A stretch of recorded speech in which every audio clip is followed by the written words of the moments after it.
Class 10th Lesson 7 Anger written by Eliza cook.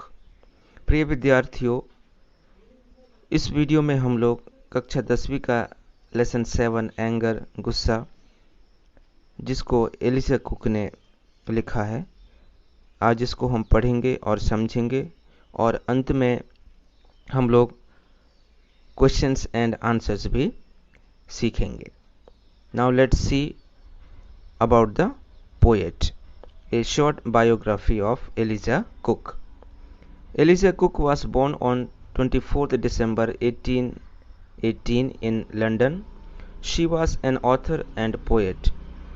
She was a proponent of political freedom for women and believed in the ideology of self-improvement through education, something she called leveling up.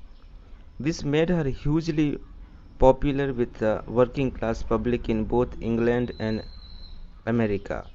She died on 23rd September 1889 in Wimbledon, England. Eliza Cook का जन्म 24 दिसंबर 1818 को London में हुआ था।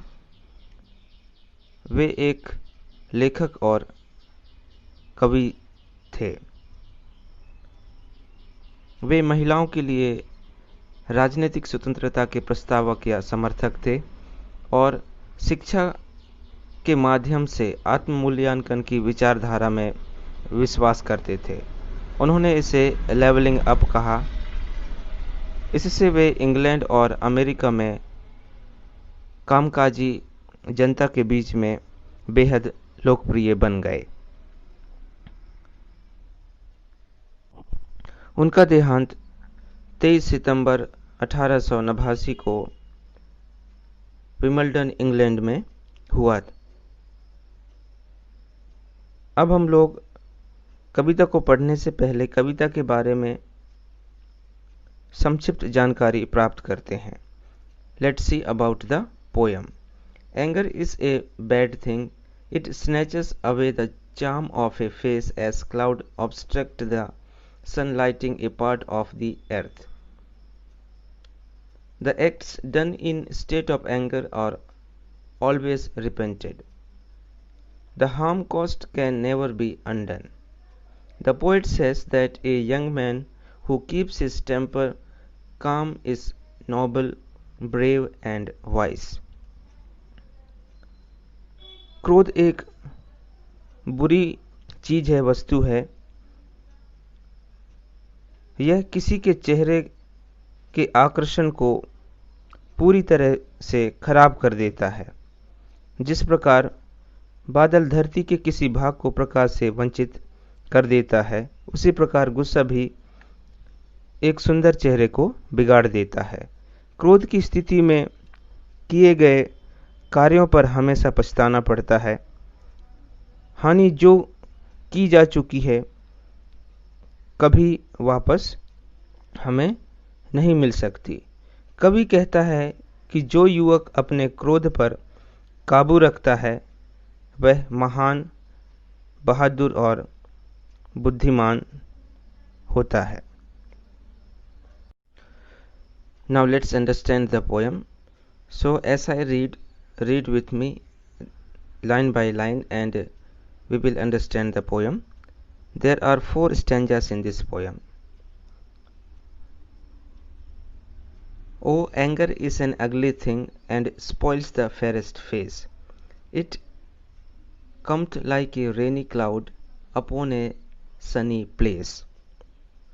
कवि कहता है कि ओह, क्रोध एक क्रूप वस्तु है, यह बुरी चीज है और यह सुंदरतम चेहरे को भी बिगाड़ देती है।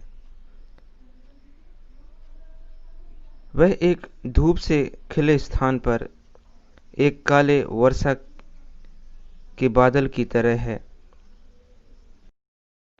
जो सूर्य के प्रकाश को पृथ्वी पर आने से रोकती है। वैसे ही गुस्सा एक सुंदर चेहरे को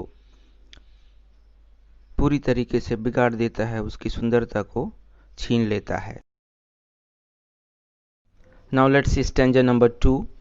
One angry moment often does what we repent for years.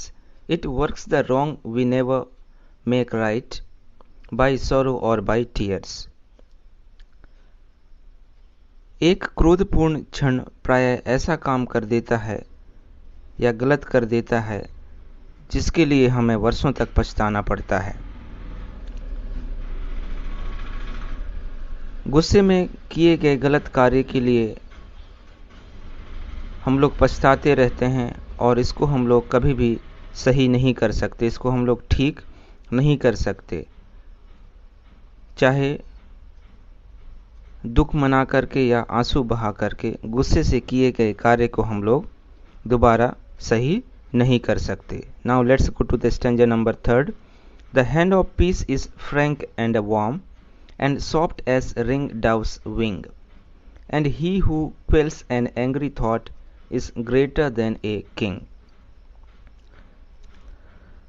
इस स्टैंजा में शांति के बारे में बताया गया है कि शांति का हाथ सरल और सुकून देने वाला होता है। शांति से किए गए कार्य बहुत ही अच्छे होते हैं। और यहाँ पर जो शांति है उसको कबूतर से तुलना किया गया है, क्योंकि हमें मालूम है कि कबूतर की तुलना शांति से की जाती है और कबूतर को शांति का प्रतीक भी माना जाता है। इसीलिए यहाँ पर कबूतर के पंखों के समान शांति को कोमल बताया गया है। आगे कवि कहते हैं कि वह व्यक्ति जो अपने गुस्से को कुचल देता है, अपने को संयम में रखता है, वह राजा से भी महान है। Now let's go to the stanza number 4. Ever remember in thy youth that he who firmly tries to conquer and to rule himself is noble, brave and wise.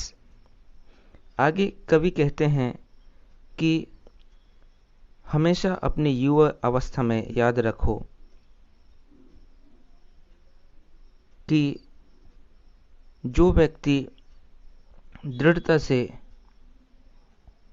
यह कोशिश करता है कि वह खुद को जीत ले और खुद पर शासन करे, ऐसा व्यक्ति महान, बहादुर और बुद्धिमान है।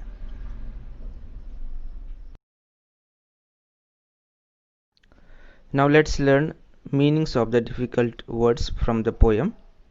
Anger, गुस्सा, fair, सुंदर, ugly, कुरूप, spoil, बिगाड़ना, खराब करना, कम्थ, यह ओल्ड यूज है कम्स का, मीन्स आता है, रिपेंट, पछताना, पीस, शांति, डव, कबूतर, यहाँ पर इसको शांति का प्रतीक माना गया है, क्वेल, कुचलना, फॉर्मली, मजबूती से, कॉन्कर, विजय पाना, जीतना, नोबल, सभ्य या महान।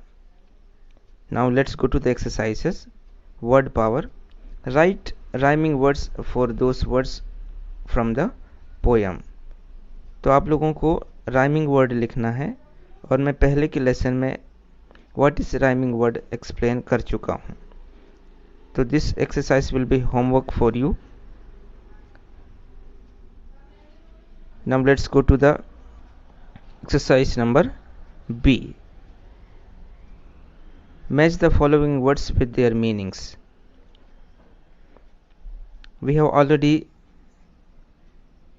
seen the lesson and learned the meanings of these words.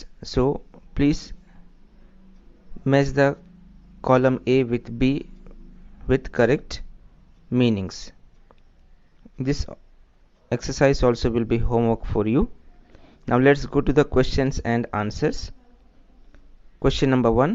How does the poet describe anger in the first stanza? पहले पद में कवि ने गुस्से को किस प्रकार वर्णन किया है? Answer. The poet describes anger as an ugly thing. It spoils the fairest face. It makes a smiling person frowning, as a cloud snatches light of the sun. कवि कहता है कि क्रोध एक बुरी चीज है, यह सुंदरतम चेहरे को कुरूप बना देती है। एक मुस्कुराते चेहरे की भौहें चढ़ा देती है। जैसे काले बादल सूर्य का प्रकाश छीन लेता है, वैसे ही गुस्सा सुंदर चेहरे की सुंदरता को छीन लेता है, खराब कर देता है। Question number 2, who is greater than a king? राजा से भी बड़ा कौन है? Answer, the person who crushes and controls an angry thought is greater than a king. वह व्यक्ति जो क्रोध के विचार को कुचल देता है, गुस्से को कंट्रोल में या संयम में रखता है, वह राजा से भी महान है। Question number 3, who is noble, brave and wise? महान, बहादुर और बुद्धिमान कौन है?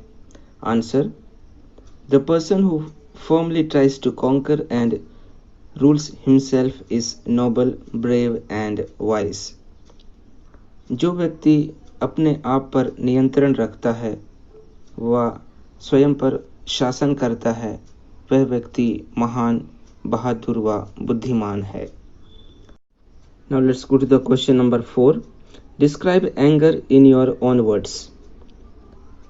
गुस्से को अपने शब्दों में वर्णन कीजिए या क्रोध को अपने शब्दों में वर्णन कीजिए। Answer, when a person has strong feelings that something has happened that he thinks is bad and unfair, he is said to be in a state of anger. जब किसी व्यक्ति को महसूस होता है कि कुछ गलत हुआ है, जो बुरा है और जो न्याय संगत नहीं है, तब वह गुस्से की स्थिति में आ जाता है, गुस्सा प्रकट करता है। Question number 5, give 3 characteristics of peace. शांति के 3 गुण बताइए। Answer, 3 characteristics of peace are frankness, warmth and softness. शांति के 3 गुण हैं सरलता, स्नेहपूर्ण भावना और कोमलता।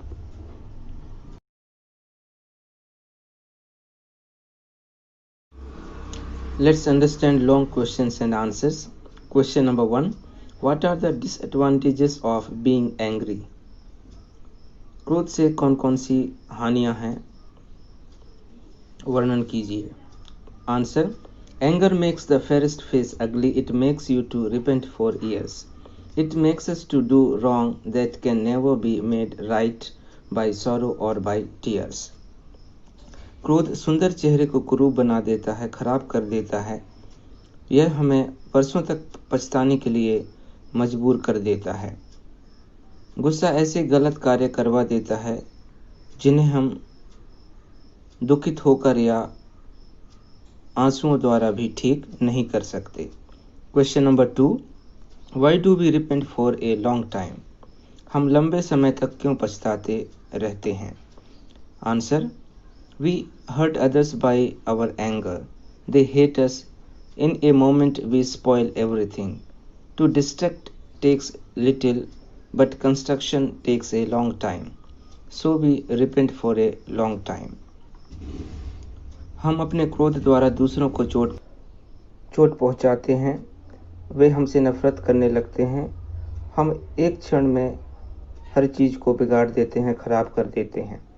तोड़ने में तो बहुत कम समय लगता है, लेकिन जोड़ने में या बनाने में बहुत लंबा समय लगता है। अतः हम लंबे समय तक पछताते रहते हैं। Question number 3, compare peace with anger.